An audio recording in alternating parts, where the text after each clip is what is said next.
So the categorical self is that voice inside your head that tells you what do you like, what do you not like, what do you prefer, not prefer, which group do you want to be part of, which group do you want to be separated with, right?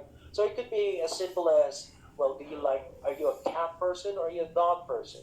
Are you Muslim or are you Catholic? Are you sporty or are you artistic? Meaning, like, if you go out with friends, would you prefer to play basketball in the court or would you prefer to go to the mall and watch a movie? Do you like vlogging or not? Are you a TikToker or do you despise TikTok? Right? Conservative or liberal? Do you believe in same sex marriages or not? So, whether you like it or not, there is always going to be a part of your mind that tells you where your category is. Even if you say that we should not label each other, it is unavoidable and it is natural for us to label. The very fact that you chose STEM instead of choosing UMS or ABM is already a reason for you to categorize yourself. So this is a categorical self. Again, those are the two parts of the self, the existential self and the categorical self. Question so far?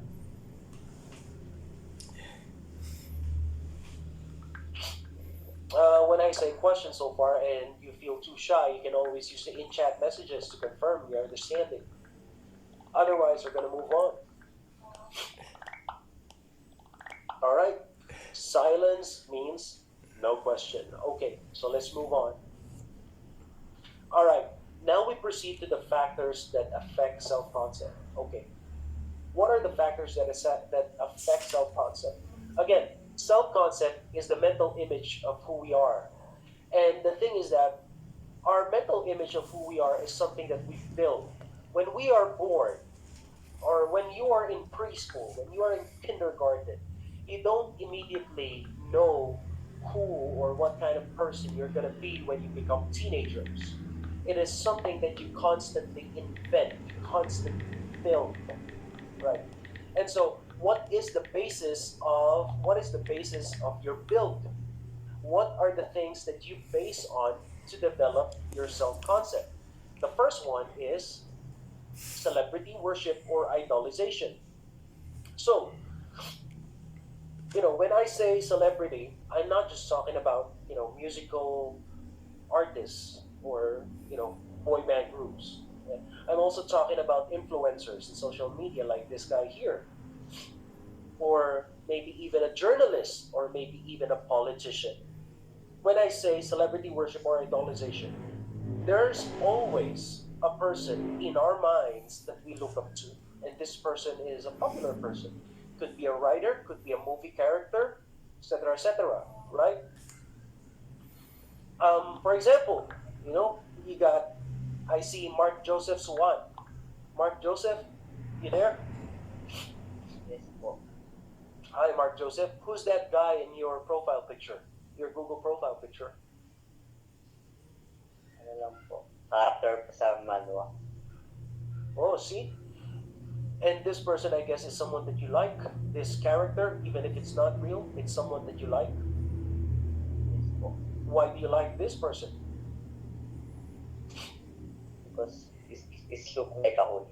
Cool po. Cool, right?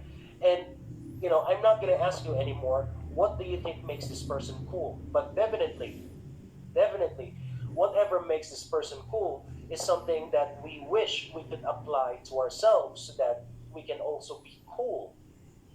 That is the point of celebrity worship or idolization. Now, these celebrities, once again, when I say celebrities, I'm not just talking about musical artists. I'm talking about the populars. Okay, so influencers, politicians, journalists, bloggers, TikTokers, whatever. Okay, what are the things about these celebrities that we try to emulate, that we try to say apply to ourselves?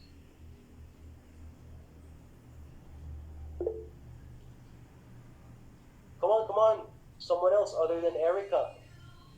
But thank you for raising your hand, Erica. I'm just gonna try to see if someone else wants to participate. Noel Supere. Noel, you there?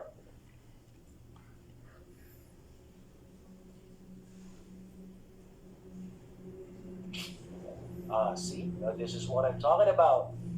You're present, but you're not actually present. What about Miko Kelly Teneresas? Yes po, sir. Yes, Miko Can Kelly you repeat the Teneresas. question po? Oh, sure.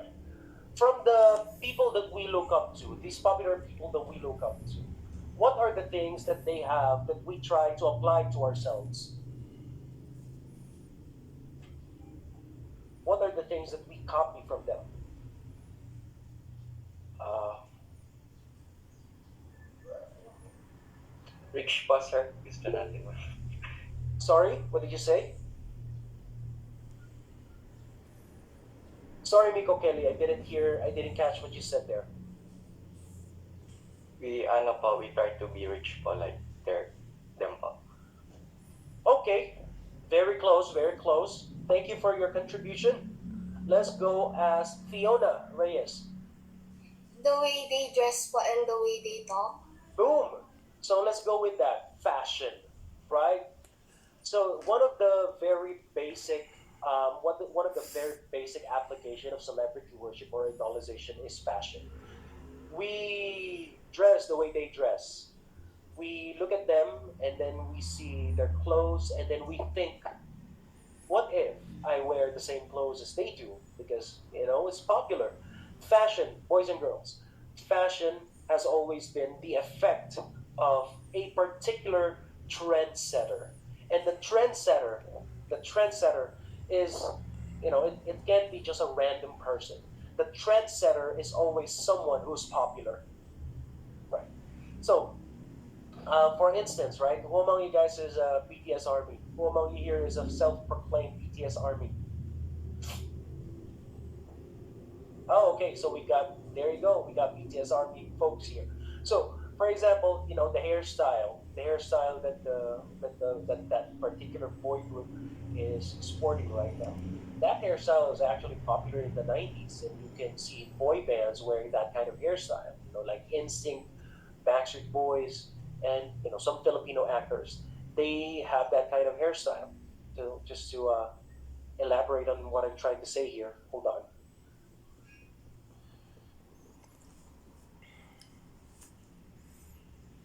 Wait a minute.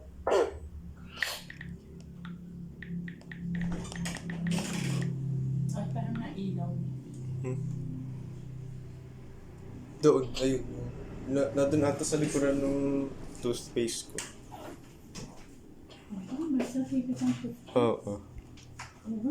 Wala dyan? Ay, ayun pala. Ayun, nasa extension. Maganda Okay. pala ang charger mo. So let me share a different screen with you guys. So back in the 90s, yes. So back in the 90s, hairstyle like these became popular, right? So, the mid-length hair parted right in the middle, right? Or not in the middle, but somewhere there. And then, early in the 2000s, this hairstyle suddenly disappeared. And then it came back. And then who do we see wearing the hairstyle? K-pop. And so I guess what I'm saying here is even if fashion died out, if a trendsetter started it, it will go back into fashion. This is the effect of being a celebrity. This is the effect of celebrity worship. Now, just like what I don't was really mentioned, like. it's not just It's the fashion that we try to emulate, but it's also the way that they talk. For example, vloggers these days, vloggers, what are the words that vloggers always use? Hmm? What? Has anyone seen the pattern? How do vloggers talk? Yes, Juliana Seguritan.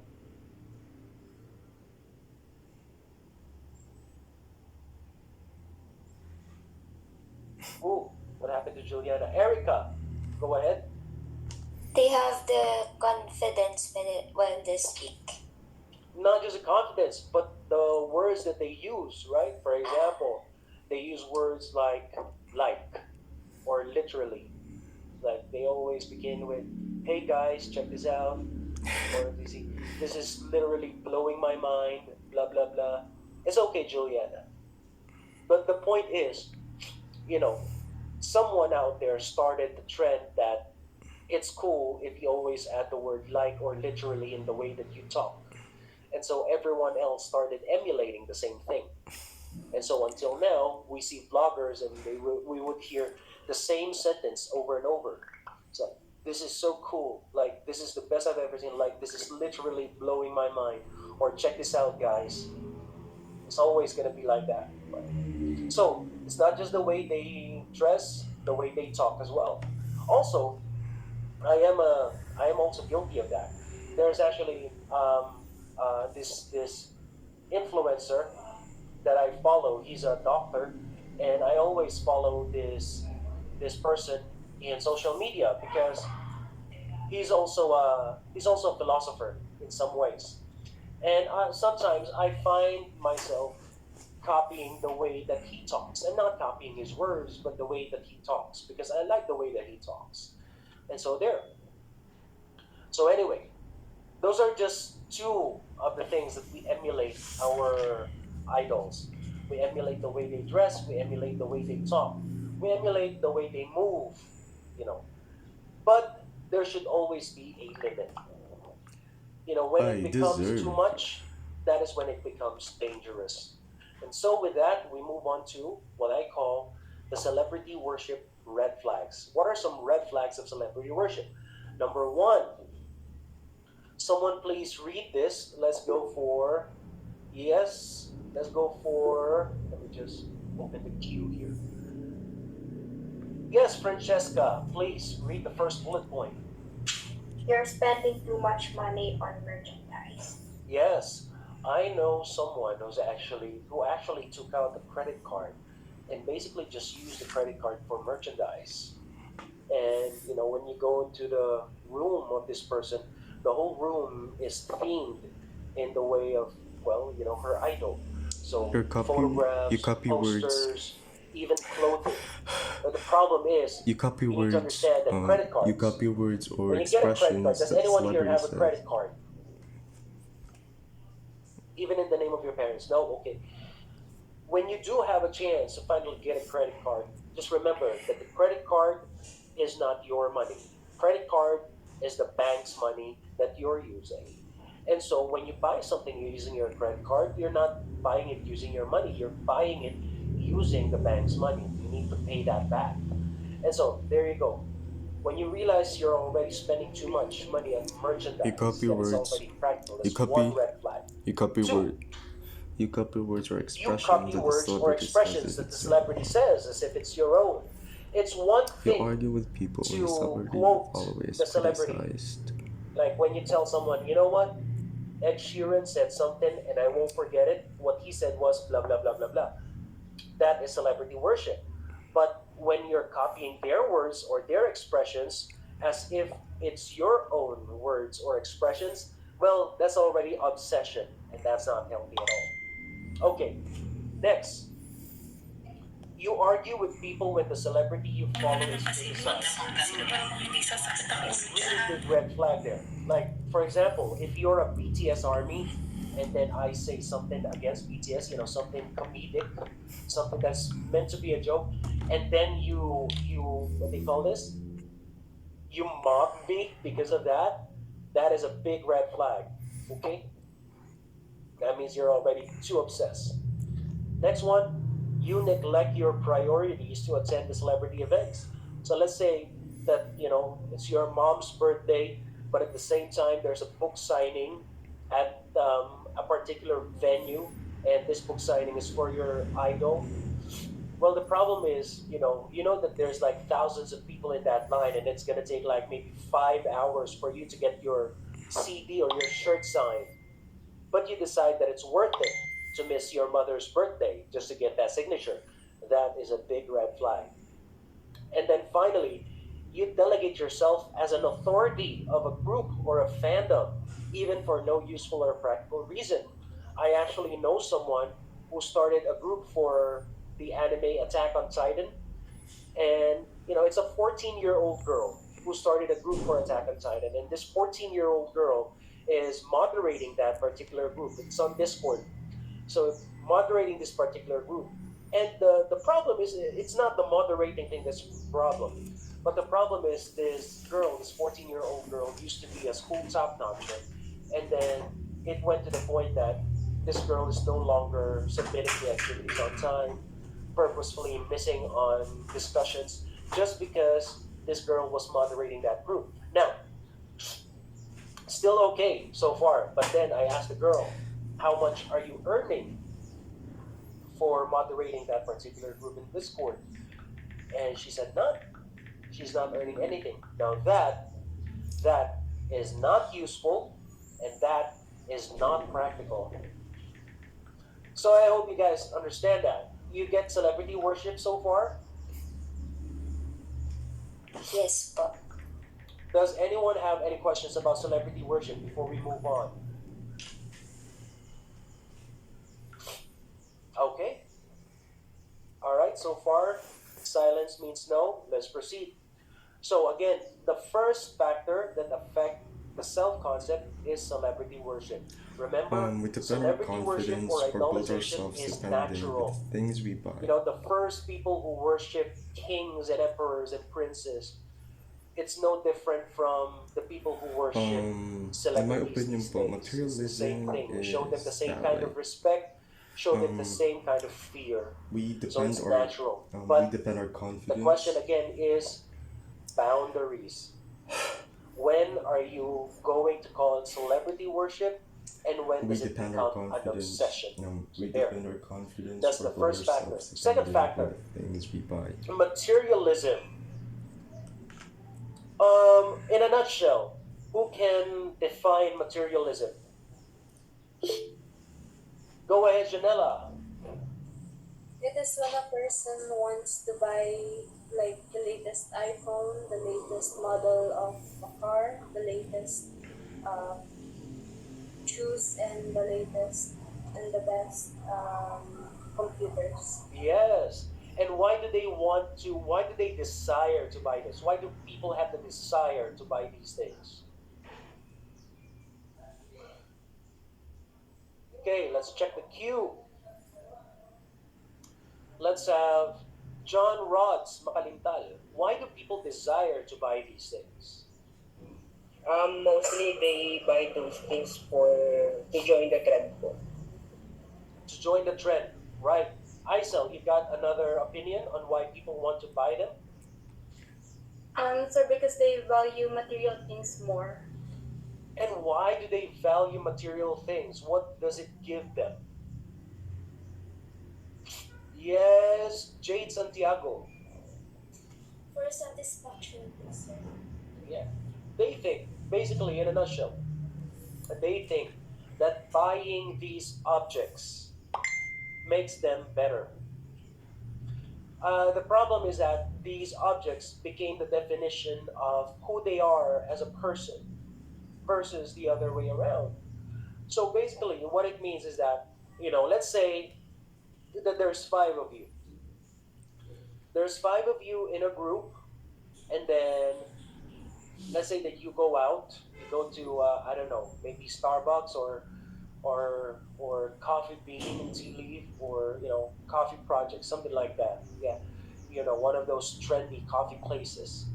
So you go there. There's five of your friends there, and then when you're sitting there, while you're waiting for the coffee, what do teenagers usually do while they're waiting for coffee? Take pictures. Yes, Jenny. Using cell phone po and Yes, that's what they usually do, don't they? They just pull out their phones and check the messages and maybe take a picture of themselves, take a selfie, right? Well, here, so there's five of you who's there on that table right now. All your friends pulled out an iPhone. Example, pulls out an iPhone, say 12 or 13. Yeah. And then there you are with a 7,000 peso phone. Now, there is no problem with that scene.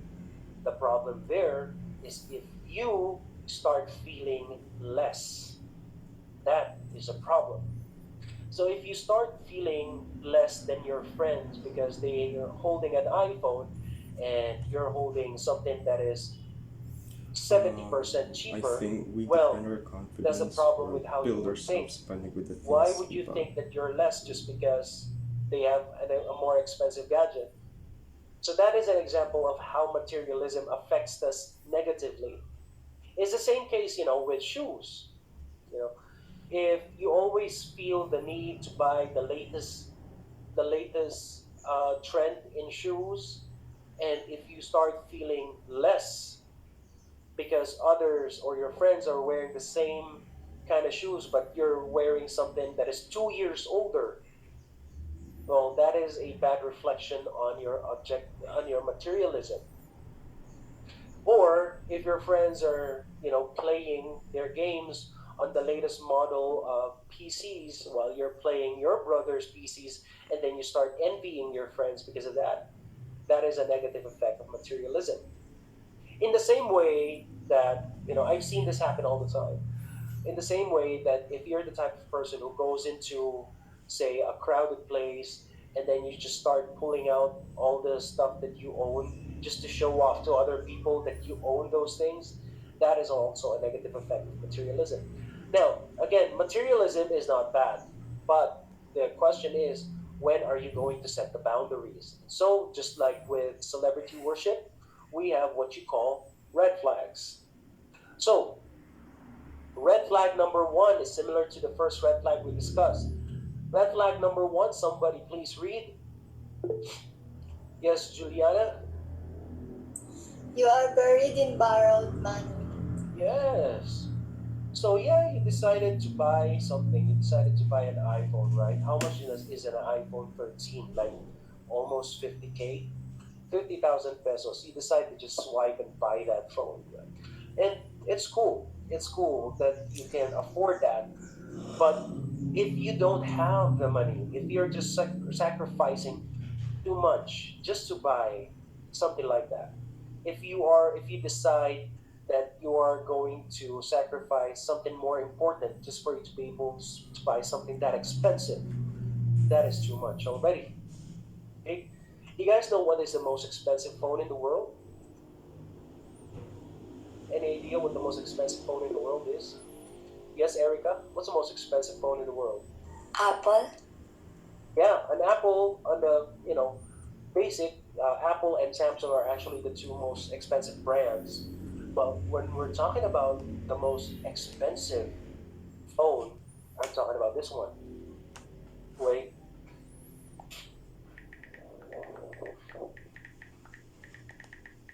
where is that? This one.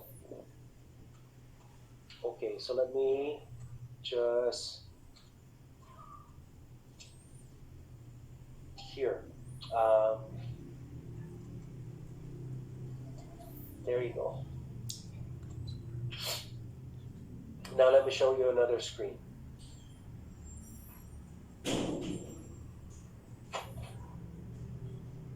Okay, can you guys see this picture?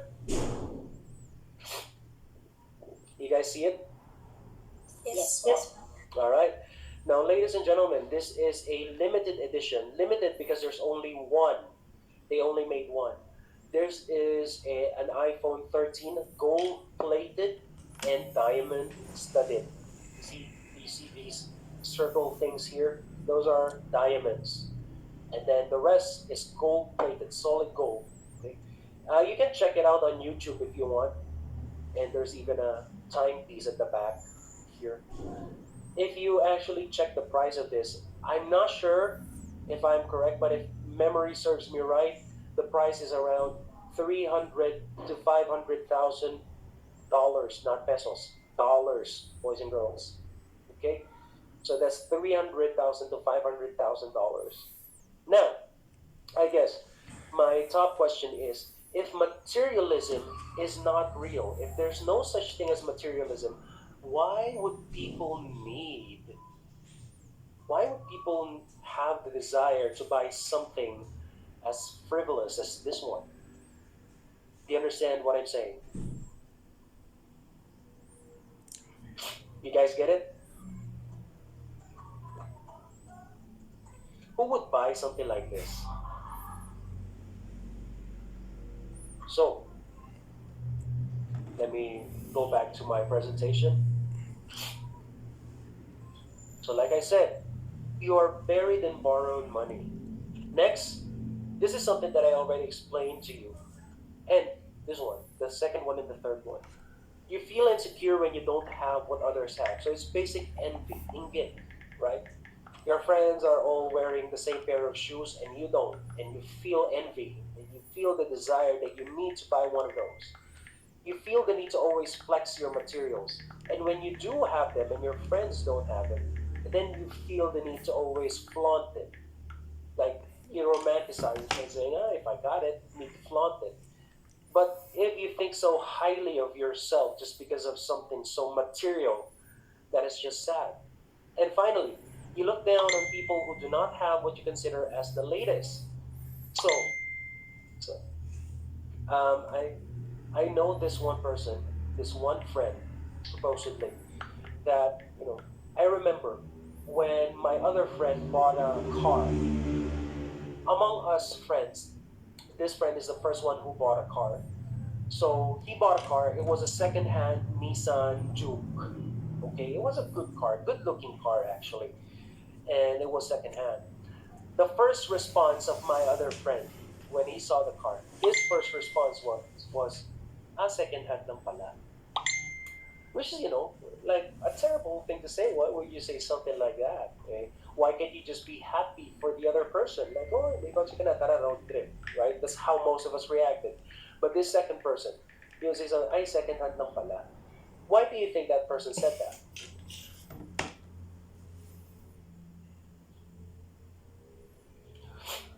Come on, any ideas? Why do you think a person would say that instead of saying something like, "Ooh, nice one, pare"? Why would they say something like that instead? Yes, Ken, Joshua, Ray. Yeah, jealousy, insecurity, right? So that is a really big problem. Because if you're jealous or insecure because of that, imagine if you had that one, if you bought that one, right? How low you will look down on other people. So there, that's a red flag for materialism. All right, boys and girls, let's move on to the next one. Peer acceptance. Now, guys, I hope you don't mind. I'm gonna hurry this along. When I say peer, I'm talking about your friends, maybe relatives of the same age, classmates. So there. Peer would be people that you are almost in the same age group with. So friends that you hang out with, just a group of people that you want to be part of. Peer acceptance is another factor that affects self-concept. And when you are accepted by a group of people, when you feel accepted by a group of people, then you feel that you are valued. And when you feel that you are valued, you develop more confidence in yourself, in what you do and what you say. If there are some people who would say that they're comfortable with by themselves. There are some people who would say that they're okay if they're alone. But the truth is, even the loneliest person, there will be times when they would strive to be acknowledged by someone. Just a simple thank you, or just a simple, um, you make me feel good just because of you being there. Even the most introvert person will look for that, and that is acceptance.